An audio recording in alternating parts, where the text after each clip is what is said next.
Usa ka pagtuo, usa ka tingog, usa ka katawhan.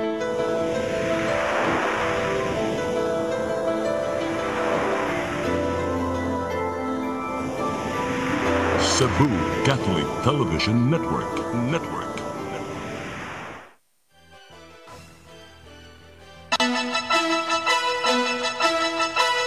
Uluhan sa mga balita sa Sari 47. Mount Canlaon Volcano sa Negros Oriental, mibuto kagabi.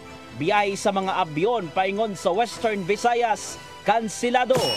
DepEd giawag sa Kongreso nga pangandaman ang mga classrooms karong ting-uwan.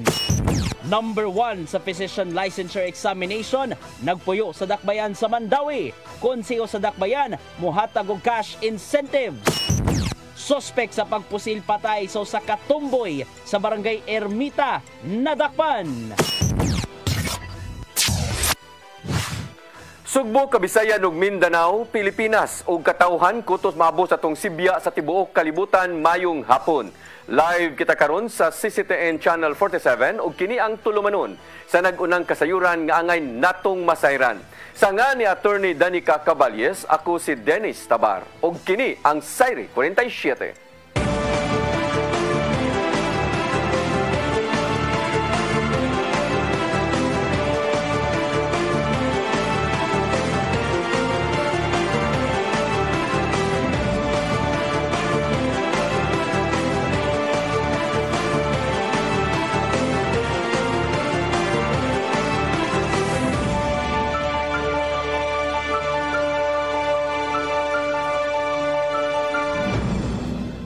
Karon sa kumpletong detalye sa atong mga balita, Mount Canlaon mibuto kagabi didto sa Negros Island.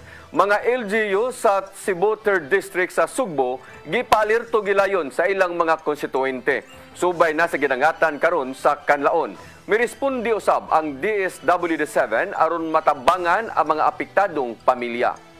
Ang kasayuran ihatod ni Gian Navarro. Gipaalerto na sa mga LGU sa Tercero Distrito sa Sugbo ang mga konstituente subay sa gidangatan karon sa Canlaon Volcano sa Negros Oriental. Sa lungsod sa Barili, giawhag ni Mayor John Garcia ang iyang mga sakop nga magmatngon gyapon bisan ug wa pa natagamtaman ang pag-ulbo sa mong bulkan. Wala hinunyabot sa ilang dapit ang ashfall bisan ug ana sa 5,000 meters ang gitas-on sa nimong pagbukwak gikan sa crater sa Mount Canlaon. Gipatuman sa PHIVOLCS ang Alert Level 2 tungod sa nimong volcanic activity sa Canlaon Volcano. Mamipadangat og pahimangno ang lungsod sa Pinamungahan, Asturias ug Toledo City subay sa subsub nilang monitoring karon. Ug subay niini, miresponde na dayon ang mga ahensya sama lang sa Department of Social Welfare and Development 7 sa mga apektadong pamilya duol sa bulkan. Gipadala na sa Canlaon City ang ilang mobile command center aron masubay ang kahimtang sa mga nanimuyo. Dunga na sa pagpanghatag sa ilang food packs din, nakaposisyon na sa managlayng bahin sa Negros Oriental aron maapod dayon. Sumapa ni DSWD Secretary Rex Gatchalian nga andamang ahensya sa pag-abag ngadto sa mga nanimuyo subay sa gibantayang kahimtang sa bulkan. Pamala National ay nakatulong. Yan ang instruction ng ating Pangulo and I'm due to report to him in a couple of minutes para mabigyan siya ng update kung kamusta na ang sitwasyon on the ground. Gusto lang namin i-assure ang mga mamamayan na apektado ng inyong pamalang nasyonal ay nakamonitor at patuloy na tutulong sa mga pangangailangan ng mga apektadong pamilya. Sa datos gikan sa National Disaster Risk Reduction and Management Council, ana sa 170 ka mga pamilya o 706 individuals sa Central ug Western Visayas ang apektado sa pag-ulbo sa Canlaon Volcano. Sa mong gidaghanon, ana sa 685 ka mga tao ang gipahiluna na sa evacuation centers. Gian Navarro, CCTN News. Kanselado ang mga biyahe sa eroplano paingon sa dakbayan sa Bacolod ug Iloilo subay sa gibantayang kahimtang sa Canlaon Volcano. Gipahibalo sa Cebu Pacific nga walay biyahe ang ruta nga Manila-Iloilo-Manila, Manila-Bacolod, Cebu-Bacolod ug Iloilo-Gensan.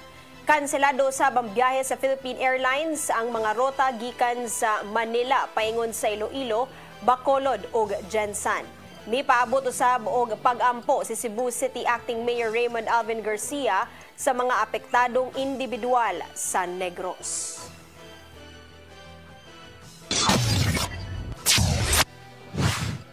Kongreso miauhag sa Department of Education nga pahimuslan ang bakasyon sa mga tinun-an ug aron mapangandaman sa mga tunghaan ang ilang sa panahon sa ting-uwan. Samtang lauman sa mga magtutudlo ang dugang pang-allowance human nga ni perma na si Presidente Marcos og laing balaod. Ang kasayuran ihatod ni Gian Navarro. Karong nagbakasyon na ang mga tinun-an, giawhag ni Pasig City Representative Roman Romulo ang Department of Education nga pangandaman pa ang mga tunghaan. Matud ni Romulo, kinsang chairperson sa House Committee on Basic Education and Culture nga kinahanglang makig-alayon ang DepEd sa ubang ahensya aron mas maandam ang mga classrooms sa sunod school year. Kinahanglang magpatabang ang DepEd sa DPWH, DILG ug DICT aron di na magkaproblema ang mga lawak saringan panahon sa ting-uwan. Sama lang kini sa paglikay sa mga eskwelahan sa kadaot tungod sa bagyo ug mga baha ingon man mas tarong nga internet connection. Dungan usab silang kampanya nga likayan una ang pagpagamit sa classrooms isip evacuation center aron hayan dili mabalda ang pagtuon sa mga estudyante. Samtang lauman sa mga public school teachers ang dugang pang allowance. Kinihuman gipirmahan ni Presidente Ferdinand Bongbong Marcos Jr. ang Kabalikat sa Pagtuturo Act kagahapon. Naninguha ang maong balaod nga pinaagi sa dugang allowance, maminusan pa ang pag-anto sa mga magtutudlo aron makapalit og dugang teaching supplies ug materials. Gipangamahanan ni Senator Sonny Angara ang maong balaod nga naninguhang magaan-gaan na ang gastuhonon sa mga teachers karong ting klase. Gian Navarro, CCTN News. 63.8 million pesos budget sa second tranche sa Emergency Housing Assistance Program. Gisugda na sa pag-apod-apod sa National Housing Authority 7 sa Lapu-Lapu City. Ang kasayuran hatod ni Crystal Joy Pelerca. Gisugdan karong adlaw sa National Housing Authority Region 7 ang second tranche sa pagpang-apod-apod sa Emergency Housing Assistance alang sa mga nabiktima sa bagyong Odette sa Lapu-Lapu City. Para sa second tranche, ang NHA 7 adunay alokasyon nga 63,880,000 ug ang mga benepisyaryo makadawat og tag 10,000 pesos. 6,388 ka mga benepisyaryo ang nasulod sa second tranche ug mulanat kini og upat ka adlaw gikan karong Hunyo 4 ngadto sa Petsa 7 aron malimitahan sa 3 ngadto sa upat ka mga barangay ang marilisan matag adlaw. Karong adlaw una nang nahatagan ang 1,975 ka mga benepisyaryo gikan sa barangay Baring, Kauoy, Gunob ug Maribago. Ugmang adlaw ang 2,133 na usab ka mga benepisyaryo gikan sa barangay Marigondon, Pahak ug Paho. Samtang ang 1,209 ka mga benepisyaryo gikan sa barangay Poblasyon, Suba Basbas, Tungasan ug Kaubyan ang nakaschedule para sa ikatulong adlaw. Ug ang uwahing barangay nga marilisan mao ang 1,071 ka mga benepisyaryo gikan sa barangay Pusok. Ang NHA 7 mopahigayon pa og third tranche para nausab sa mga barangay nga wala pa mahatagi. Crystal Joy Pelerca, CCTN News. Pagtrabaho sa transitory housing nga kabalhinan sa mga nagpuyo sa CICC gipaspasan. Groundbreaking sa Government Center ipahigayon sa buwan sa Agosto subay na sa ilang Charter Day celebration. Ang kasayuran ihatod ni Mary Rose Sagarino. Padayon ang pagtrabaho sa transitory housing nga balhinan sa mga nagpuyo sa CICC compound. Habit na mahuman ang moabot sa 332 ka housing units. Aduna na lang mga ginagmay nga giayo o gipaabot na lang ang connection sa kuryente ug tubig. Gamay na lang gid, gamay na lang. Gamay na lang gid and then maka-turnover, maka 100% na ta. Gitarget sa syudad nga ipahiga ng groundbreaking sa Government Center karong Agosto subay sa ilang Charter Day celebration. Sa ang pagsugod kung napa ang mga fire victims diya sa kuan, no? And part of it ang katong sa luok nga katong fire victim. Tungod sa Government Center, ipahigayon usab ang groundbreaking sa housing project sa Dakbayan nga hapit na usab mahuman na himutang sa Barangay Tipolo. Benepisaryo ni ini mausab ang mga residente sud sa CICC ug nasunugan sa Barangay Luok. Gusto sa syudad nga ipatukod na ang Government Center aron anaa na lang sa usa ka lugar ang matagbuhatan. Ang mandawi ni loan og 3 milyones pesos aron sa pagtukod sa Government Center nga ipahimutang atubangan sa CICC building. So kuan kaayo na siya, it's a symbolic nga charter nato. August, no? Unay atong founding anniversary niya ato sang tukuron ang mao nga edipisyo ang atong Government Center. nakita nato no nga ang atong City Hall karon kuwang na gyud kaayo. In fact, atong mga offices lain-lain no nagkabuwag-buwag. Mary Rose Sagarino, CCTN News. Musunod, numero 1 sa eksaminasyon pagkadoktor, taga-Dakbayan sa Mandawi. Konseho sa Dakbayan, mohatag og cash incentive. Kanaw guban pa mga balita sa magbalik sa Sayri 47.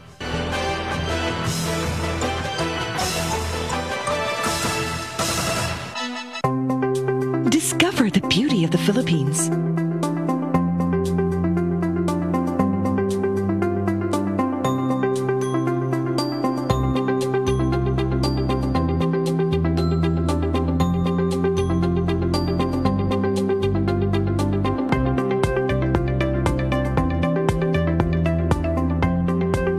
With Philippine Airlines, the country's flag carrier.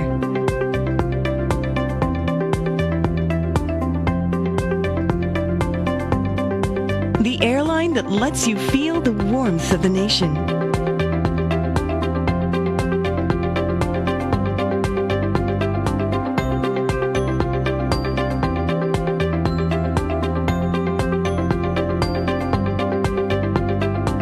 Mabuhay!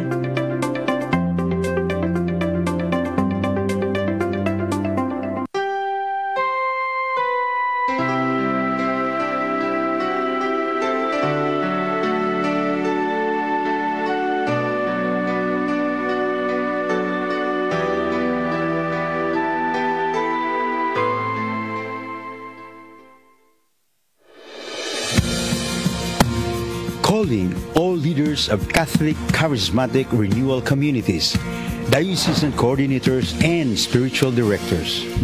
Be equipped, be formed, be informed of the worldwide movement of the Holy Spirit through the first National Charismatic Leaders Conference to be held on July 27 and 28, 2024 at the International Eucharistic Congress Convention Center in Cebu City.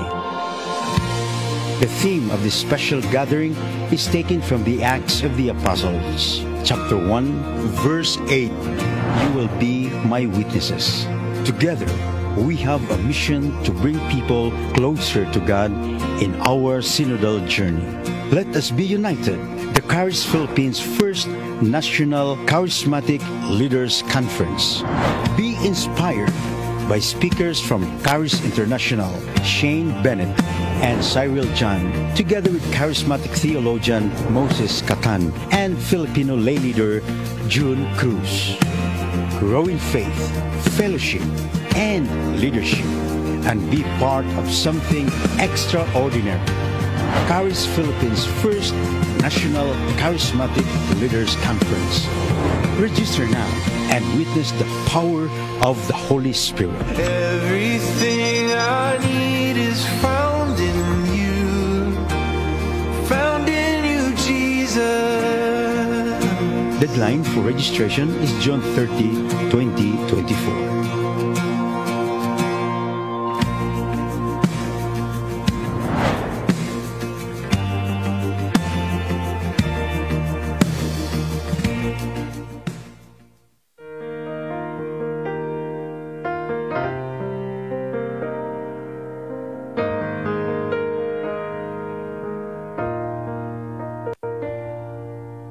Heal me, O Lord, and I will be healed. Save me, and I will be saved. Heal me, O Lord, and I will be healed. For you are the one I praise. You are the one I praise. Sing it with me. Heal me, O Lord, and I will be healed. Save me, and I will be saved.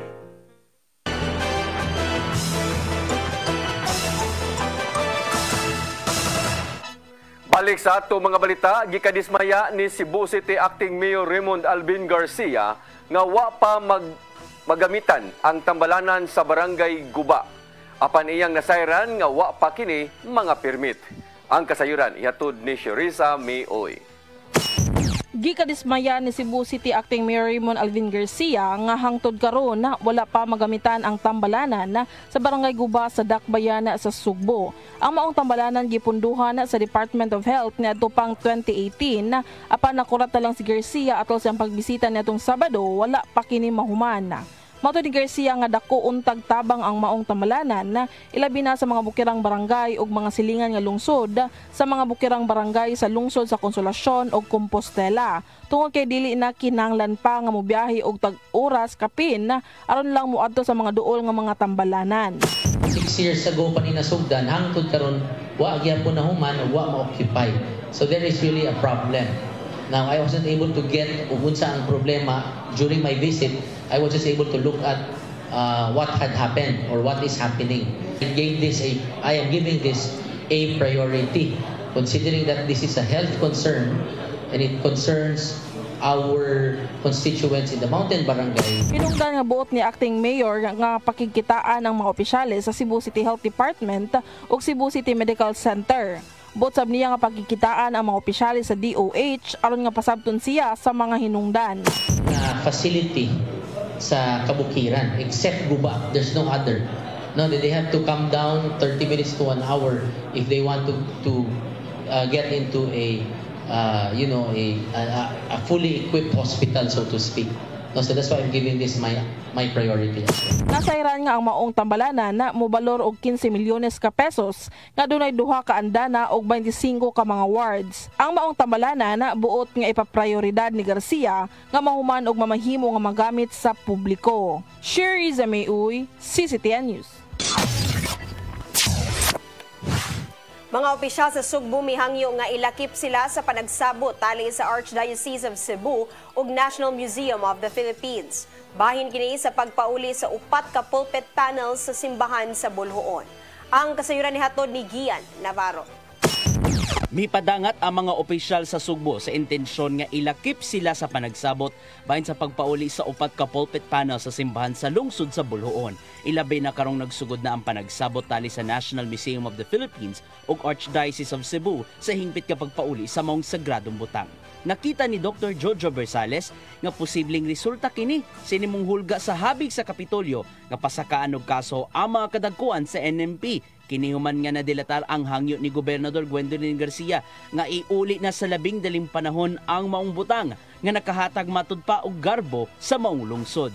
Isa to kagkalatugi na sila nagka-initay na ito na rin proper. But I think position sa National Museum nga iha na si Chair Anthony. But the fact nga nagbisita ang entire hierarchy sa National Museum, nag-meeting sa Archdiocese, it would have been on hindsight prudent, I think. Gipaabot hinoon sa habig sa Archdiocese kanusa ang sunod nga isgutanan aron ipadayon ang kasabutan sa pagpauli sa Bulhoon panels. Matod ni Father Brian Brigoli nga moabot sa 6 hangtod 8 ka buwan ang gidugayon sa pag-conserve sa maong butang, una pa mabalik og itaod pagbalik sa iyang pulpito. Gikan kini sa pagpanghinlo hangtod na sa pag-restore siyang itsura. Sa panagitan on the management, the improvement of the parish museum, sa panagitan on the conservation or the preservation sa kumbinto o sa Baluarte o sa Eskwela Katolika. Ang mahinungdanon alang ni Bulhoon Mayor Joji Derama nga mabalik kayod sa orihinal nga tag-iya ang maong pulpit panels. Uyon usab siya sa nimong sugyot sa habig sa Kapitolyo nga ilakip ang mismong LGU sa hiskutanan. Okay, para na po, kung ako may mga tanong, mas ganahan nung ako nga ibutang balik sa pulpito. Kay dito gid sa nakikawat ba, kung wato kawatan, nagyabot dito up until now.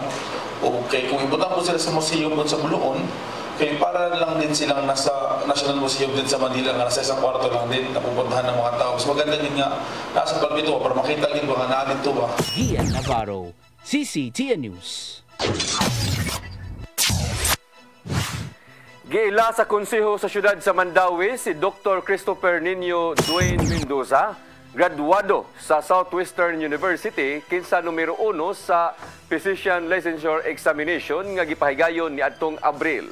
Tungod niini hatagan sa syudad og 100,000 pesos nga cash incentive si Mendoza pinasikat sa usa ka city ordinance. Nakuha ni Mendoza ang labing taas nga rating nga 89.25% sa kapin 3,000 ka mga examinees. Si Mendoza lumad nga taga Barangay Tabok, syudad sa Mandawi ug mapasalamaton sa recognition sa syudad.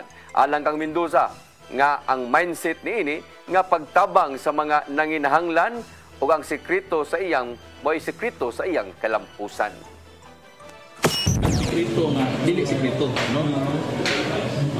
Ever since pre-med, ako na siya dili ni sa examination. This is a paper that will help people, no, in the future. No? And when it comes to the time that you are the only person in between life and death, hopefully, no, you will be able to hear the chances story. Nakahinumdum pa ba mo ni Daven ang ulitaw nga gingong gibiyaan sa inahan? Ni graduar na kini sa junior high school ug plano nga mutungha sa college ug mukuha sa kursong psychology. Ang kasayuran hatod ni Mary Rose Sagarino.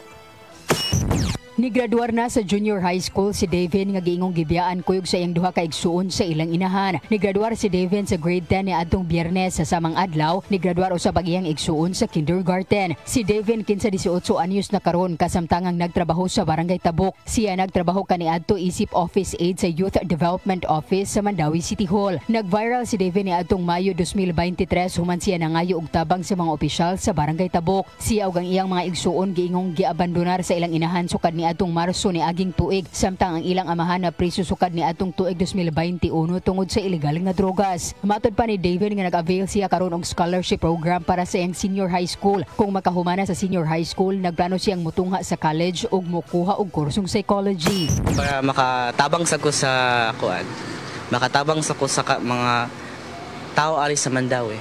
Especially when it comes from my especially that if I compare sa kuan sa mga tao nga para sa situation, trauma, abandon, basin usa ko sa makatabang nga sa Mandawi puhon if matagal chance. Sa kasamtangan, regular siyang nibisita sa iyang 2 anyos nga igsuong lalaki ug 6 anyos nga igsuong babay sa Hope of Mandawi Enhanced Children's Center sa Barangay Basak. Plano niya puhon nga kuhaon iyang duha ka igsuon kung makakuha na siya og stable nga trabaho. Yes, all of us wants that. Nga magkuyog ta sa tong pamilya, especially by the time you need comfort, sila may madaganan. Mary Rose Sagarino, CCTN News. Gitigom sa Mandawi City Police Office ang nagkadaiyang leader sa fraternity aron isgutan ang mga lakang aron mapabilin nga hapsay ang syudad. Kini palig-unon usab ang relasyon sa kapulisan sa ilang sektor nga kaabag ang city government pinaagi sa City Social Welfare and Services. Nagplano ang MCPO sa pagmobilize sa nagkadaiyang youth sectors parte sa advocacy support group. Kabahin sa illegal nga drogas o terorismo. Giyawag usab ang nagkadaiyang pundok nga mosalmot sa nagkadaiyang kalihukan sama sa clean-up drive, tree planting o outreach program.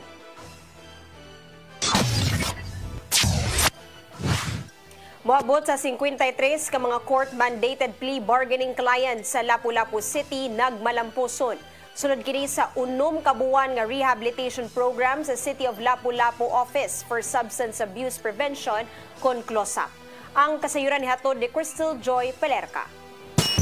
Nahimong emosyonal ang pipila sa 53 ka mga court-mandated plea bargaining clients atol sa ilang graduation ceremony kaganihang buntag. Kinihuman nga nagmalampuson sila sa 6 ka buwan nga outpatient drug rehabilitation program sa City of Lapu-Lapu Office for Substance Abuse Prevention kon CLOSAP. Atol sa mong programa, pipila kanila ang nihatag sa ilang testimonya, kabahin sa kapait sa ilang nahiaguman kaniadto. Apan mapasalamaton paghihapon sila sa nahitabo kanila tungod kay nakaamgo sila sa sayop nga binuhatan. Salamat po nga nagpagkasala ako, anabot ko dito napita. Dito na ko tagang kami ang kapain.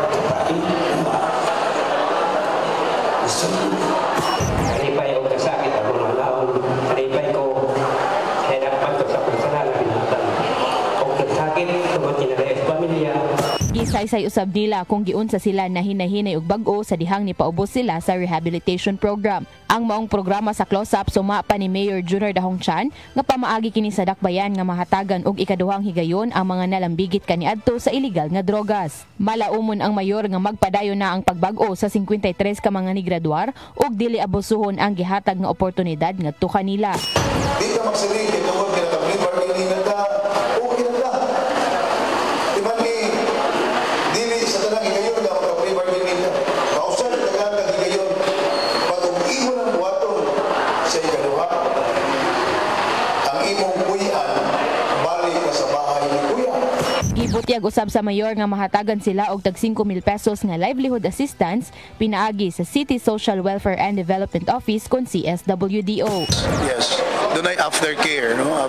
Dili lang ingon nga pag human nilag dawat pasagdan sila, we are monitoring kung giunsa nila paggamit ang maong financial assistance nga gihatag sa syudad. Crystal Joy Filerca, CCTN News. Mupasaka og kasong tax evasion ang Presidential Anti-Organized Crime Commission batok ni Banban Tarlac Mayor Alice Guo og mga kaubanan. Sumapa sa tigpamaba sa ahensya nga si Winston Casio nga giingong wa ni bayad og saktong buhisan si Guo ilabi na sa gituho ang kalamigitan niini sa pugo operation sa ilang dapit. Gawa sa tax evasion at ubangon usab sa mayor o mga kaubanan niini ang kalapasan sa Securities Regulation Code.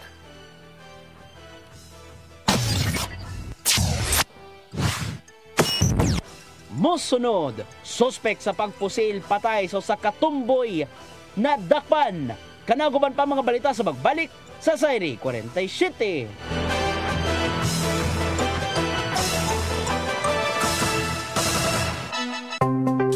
Discover the beauty of the Philippines.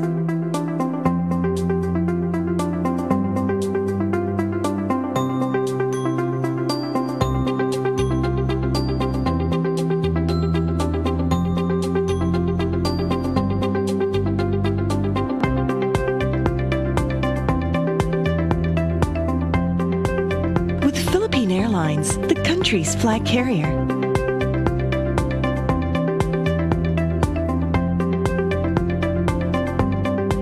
The airline that lets you feel the warmth of the nation.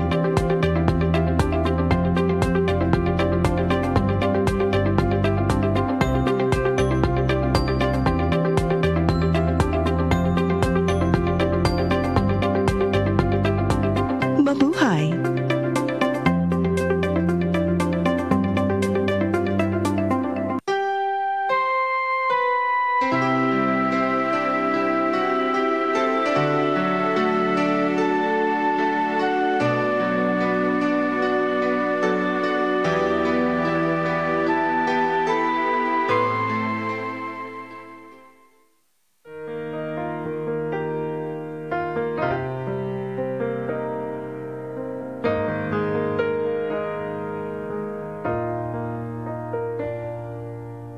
Heal me, O Lord, and I will be healed. Save me, and I will be saved. Heal me, O Lord, and I will be healed. For you are the one I praise. You are the one I praise. Sing it with me. Heal me, O Lord, and I will be healed. Save me, and I will be saved. Be equipped, be empowered, and be informed. Charis Philippines. 2 national events will be held in Cebu City this year.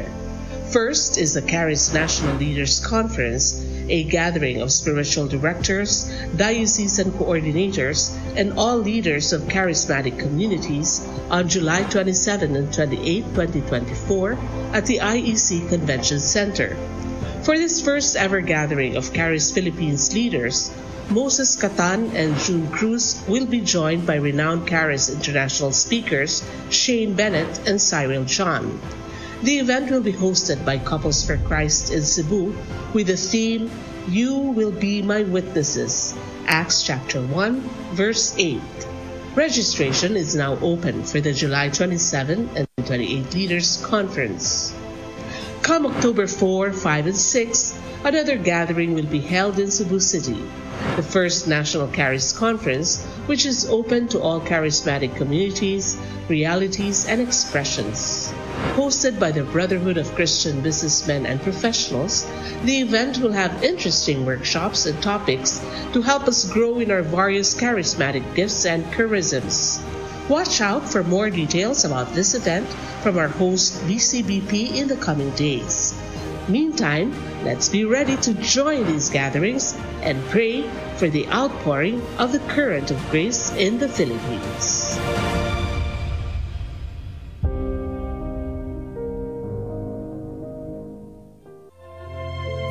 Kinabuhi, puno sa hagit. Sugpil na, Andrea! Ay, paginarte! Magdita ka! Puno sa pangutana. Bata pa gani ka kayo? Naguyab-uyab na ka? Kinsa man ang mukhang masakitin ako din ay karoon ng kinsa! Kung sibuti mo'y pasabot, Daddy! Puno sa luha. Magpili pa. Ako nga imong anak o kanay imong mga babae. Kasuko! Ano pa? Ano itang kali, Papa? Apan bisan mangit-ngit pa ang imong kalibutan, aduna pa'y nagpahiping kahayag. Aduna ka pa'y kasumbungan. Mga lama, hanap na. Dear Tatay, tunog na unlod na. Nganong wailaing pagi aron masabtan nato ang Biblia. Kinanglan nga doon natay relasyon kang Isus. Hangtod sa layan natong panaguban, daghang salamat. Shalom. Tunog na unlod na.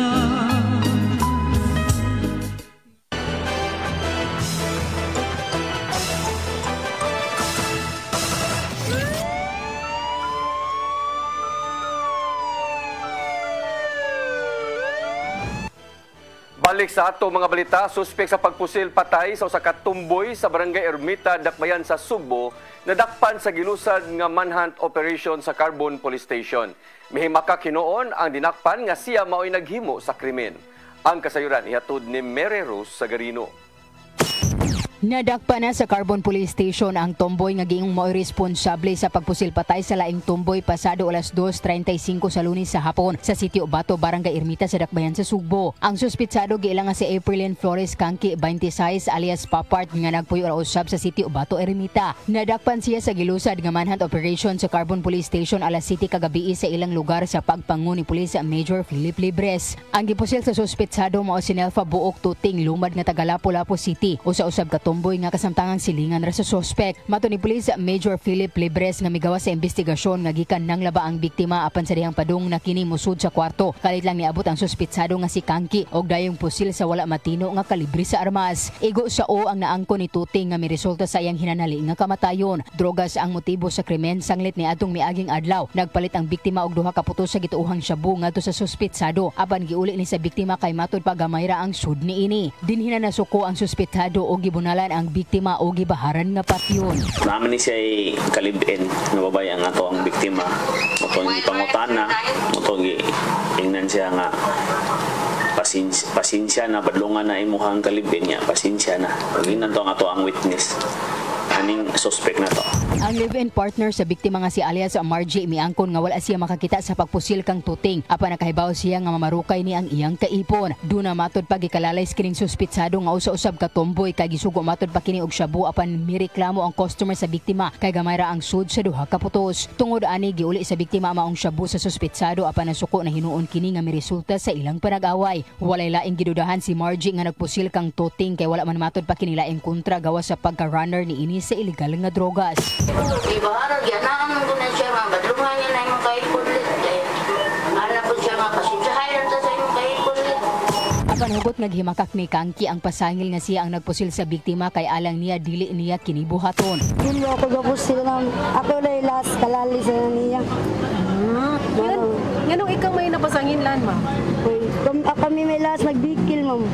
Unsa mo po din yung kabiklan, ma'am? Wala na, ragamay nga kuhan, ma'am ba? Sitol naman niya na.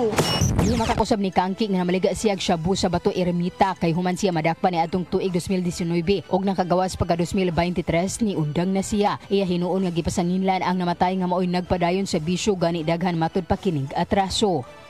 Mary Rose Sagarino, CCTN News. Patay ang 57 anyos nga lalaki nga nagbisikleta human nadasmagan og auto kagabi sa Dalan S. Osmeña og Visoto intersection sa Barangay San Roque ning Dakbayan sa Sugbo. Dead on the spot si Aurelio Ruel Tokib, taga Sitio Riverside, Villa Gonzalo 1, Barangay Tejero ning Dakbayan. Sa investigasyon, nasuta nga nagsubay si Tokib sa inner lane sa S. Osmeña Street apan kalit na wad-an og kontrol ang auto sa Picas Lane nga gimaneho ni Lloyd Anthony Capoy og unang mibangga sa duha ka mga sakyanan og dayon ngadto kang Tokib. Kasong reckless imprudence resulting in damage to property with homicide ang atubangon ni Kadungog. Patay ang 10 anyos nga bata nga sa dakong sunog kaganinang kadlawon diya sa Maibor Baho Street, Barangay Talamban, siyudad sa Sugbo. Nakaplagan sa mga kabubiruhan ang lawas ni Nathan J. Villamor nga gituo ang nakagawas diyang nasunog pasado alas 2 kaganinang kadlawon. Tungod sa kadako sa kayo, giisa kini sa kabumbiruhan sa first alarm apan napaong kini human sa dulan 20 minutos. Matod sa Cebu City BFP nga nagsugod ang sunog sa panimay nga gipanag-iya ni Filomena Arco. Tulo ka mga panimay ang naugdaw sa sunog nga nagbilin kini og danyos nga 300,000 ka pisos.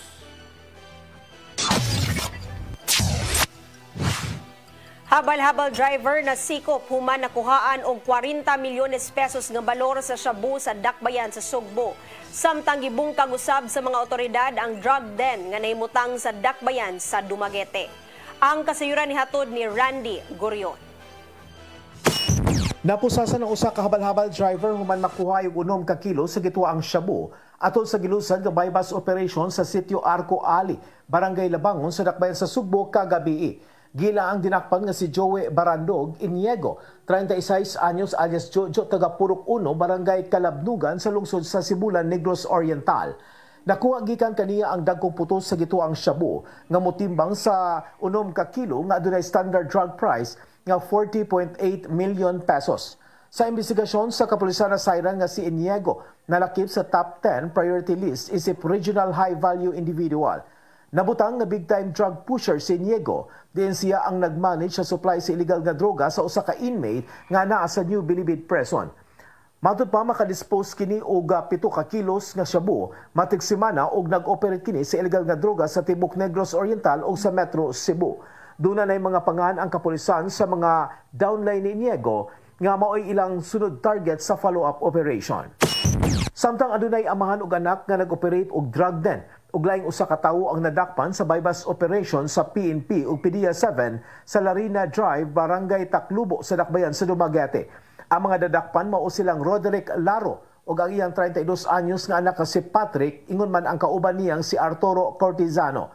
Nakuha sa mga operatiba ang 5 ka pakete sa gituang shabu nga adunay gibugaton nga size gramos nga mobalor sa 40,000 ka pesos ug ang bypass money lakip na ang mga drug paraphernalia. Matod ni Lia Alcantara, Information Officer sa PDEA 7, na nakadawat og impormasyon ang ilang buhatan sa Negros Oriental gikan sa concerned citizens labot sa maong drug den. Tungod niini, ilang gipaubos sa 3 ka semana nga case build-up ug nasuta nga makabaligya ang amahan og anak og 20 gramos matag semana. Randy Gurion, CCTN News. Mao kadto naglangkob sa atong mga balita sa Sayre 47. Ako si Dennis Tabar. Ako si Danica Caballes. Hangtod ugma sa inyong paboritong tulumanon. Sayre 47.